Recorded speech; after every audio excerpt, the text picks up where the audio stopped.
Another week, another trading cycles video. We are now in week 41 of the year 2023. My name is Eric, and thank you for joining us here. Before we continue, I do want to preface that we do not share or provide financial advice here. All the content that we share is intended for educational purposes only, and always straight to price and not to prediction. If you're already here, if you're new, please subscribe and like the video. Just to let us know that you're watching and you're interested in the content that we share. If you have any questions throughout the video, leave those in the comment section. But I'll hand it off to Urmas to share a little bit of what happened last week and what we can expect to happen this upcoming week. Yes, thank you, Eric. And hello to everyone who is tuning in. Firstly, I'd like to remind you, if you have any thoughts or questions, then please don't hesitate to send them to us as well. So we'll be happy to look into them.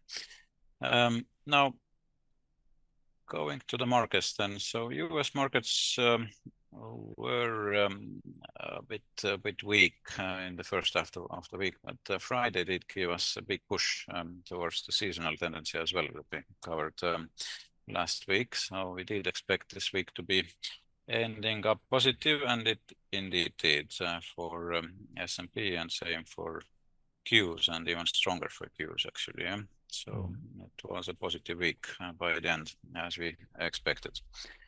So that went well, obviously. And now let's actually look into the seasonal prediction that we had here. So the data showed us that it should be a positive week both for spiders and also Qs, as you remember maybe.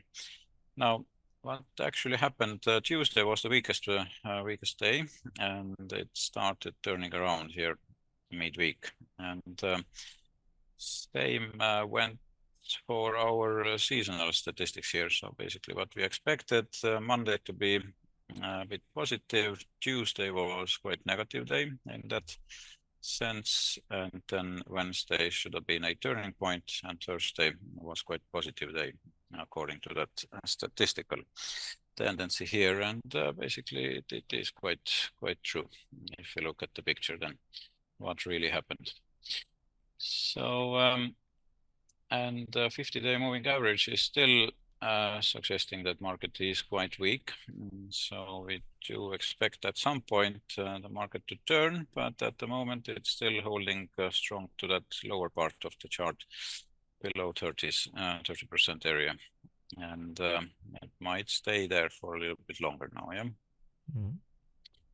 yeah? Sector rotation has seen another leader coming up here. So financials has entered leaders quadrant as well, in addition to energy sector.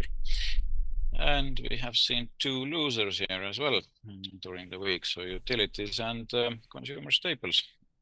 These are performing the weakest at the moment, although the whole week was for whole market quite negative. So there's nothing positive so far showing up. But now fear and greed index is still in the fear zone as well.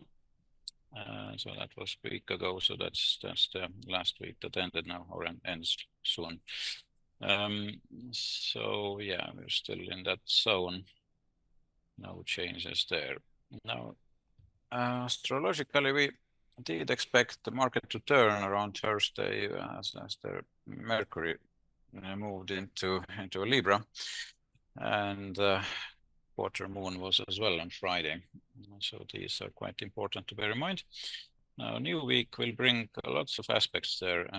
Pluto will turn retrograde, Mars will change sign and enters Scorpio. There will be an eclipse on Saturday as well on the 14th. So that is very, very important week. So we do expect quite a lot of volatility as well during those periods. Yeah. Now, seasonally, it is showing that the market should start rising at some point. Yeah. So basically the tendency to decline has been now overcome, but there are some other factors in play which we have covered as well. So which is suggests that there will be some more downside at some point, at least in the month of October. So we'll see how it's gonna go then, yeah. And 60-day or decade cycle is also suggesting that we might have quite positive week still ahead, but after that we should see some decline on the market. VIX index is still in the danger zone as well, so that's something to bear in mind. Now, new week seems to be quite 50-50 result for spiders at least. So there is or has been 6 times out of 12 years rising markets and 6 times out of 12 falling markets in that period. Yeah. So and possibly 50-60 for Qs. So basically, yeah, that has ETF has seen 7 out of 12 years falling markets on that week. So yeah, could go either way, to be honest. Yeah. Now, seasonal statistical tendency is showing that the month might be a weekday, and then Tuesday, Wednesday, Thursday might be quite strong days. So yeah, that's something to keep an eye on then. Yeah, and Friday could see another turning point. So, and a little bit of macro view as well. So Friday was a positive day because we had some job numbers coming up in US, and well, obviously the unemployment rate did stay in previous level, so they did expect it to fall a bit, but yeah, I guess that's a good sign at the moment. So that the Fed might hold off raising rates for another time. I think the next meeting is going to come up in the end of October or beginning of November now. Yeah. So yeah, something to be aware of as well. Yeah. And new week will bring us some core inflation numbers from US market as well. So that's something to bear in mind as well on Thursday at the 12th. So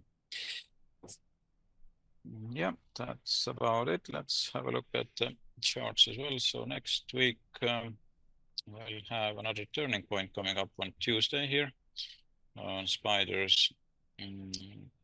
Then we will have gold market turning point coming up on Wednesday, the 11th.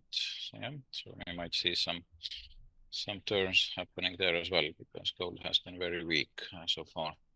And October should be a bit better month for gold, actually. So hopefully we'll see some turn to the upside now. And Bitcoin is basically in that raising market area now, and it has started to rise quite well. Yeah, that's a good price action there. So we might see prices coming to 30,000 marks quite soon, I think. Yeah, so there is a good chance for that as well during that period here. And VIX did see it stop on Wednesday last week, and now it's been in decline again. So although we do expect VIX to rise to the new highs as well at some point. Yeah. Okay, and whatever we have here on our watch list for our weekly videos. So those trades to the downside at the moment that we have still open are APH, so that is still in the green zone, haven't reached its target yet. QRVO is also in green and haven't reached its target yet. FIS, same story. And WELL did see some red during the week, but now it's back to the green. Yeah. So these are still open positions and nothing new to add at the moment. So we're still waiting to see what sort of direction the market will take from here on. Yeah. All right. So that's about it from my side for this week. Let's see how it's going to go then. All right, perfect. Thank you very much, Rumors, and thank you for watching and listening. As always, if you haven't already, get subscribed, hit that bell notification icon so you get notified when we upload the next. If you like the video, if you like what we do here, click the like button, share the video with your friends, your family, anyone you think that might get some use out of it. As well as that, if you have any questions, if you have any recommendations you want to make, anything like that, put those in the comment section. We will be sure to incorporate those into our videos. But that's it from me. I hope you have a lovely week ahead. Take care. Thank you. Have a good week.